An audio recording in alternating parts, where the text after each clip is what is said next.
Okay, this is Orlando Wilson, and in this video I want to talk about something to do with the kidnap and ransom business. And this is something which also needs to be applied to all threat assessments, etc., if applicable.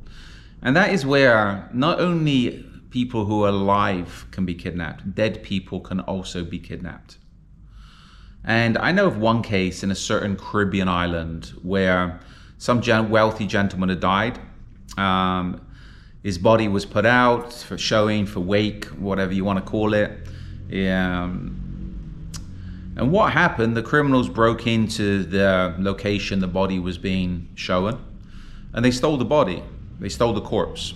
They stole him in his coffin and just carted him off. The next thing, the family knew, they're getting ransom demands saying, okay, if you want the body back, then you need to pay. If you don't return the body, then we'll mutilate the body, we'll use it for magic, we'll do this, we'll do that, we'll just chop the body up and spread it throughout the streets. So you got to think about now, you got a family that's distressed that their loved one had died, but now they're getting threats from criminals who had the body that they're going to mutilate the body publicly and use it for other things. So this is where in your threat assessment, if you have to consider these types of things in your threat assessment. If you have a wealthy client that's died, etc., can they be targeted after they're dead? And these things do happen. And again, you got to remember the criminals generally are very imaginative people, especially where money's concerned and how they can get money out of people. So that's just a little story to highlight that, you know what, just because somebody's dead doesn't mean they're not an asset, doesn't mean they can't be kidnapped, and they still need to have some security on them.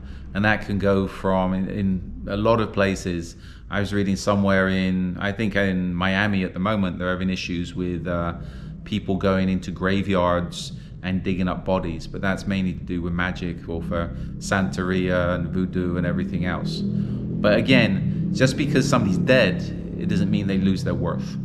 So that's something that needs to be taken into consideration. In the meantime, follow me along on social media. I've got more of these videos up.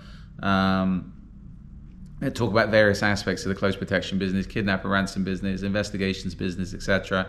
And I have an array of books up on Amazon that talk about various aspects of, again, close protection, kidnap and ransom, etc., and crime fiction. So follow me along on social media. We're up on the main platforms. I prefer LinkedIn at the moment, but we're also up on YouTube, Instagram, X, TikTok, etc. So follow us along, but LinkedIn's our main platform. In the meantime, be good, stay safe, stay out of trouble. If you got any questions, please feel free to reach out. I will get back to you in time. Cheers.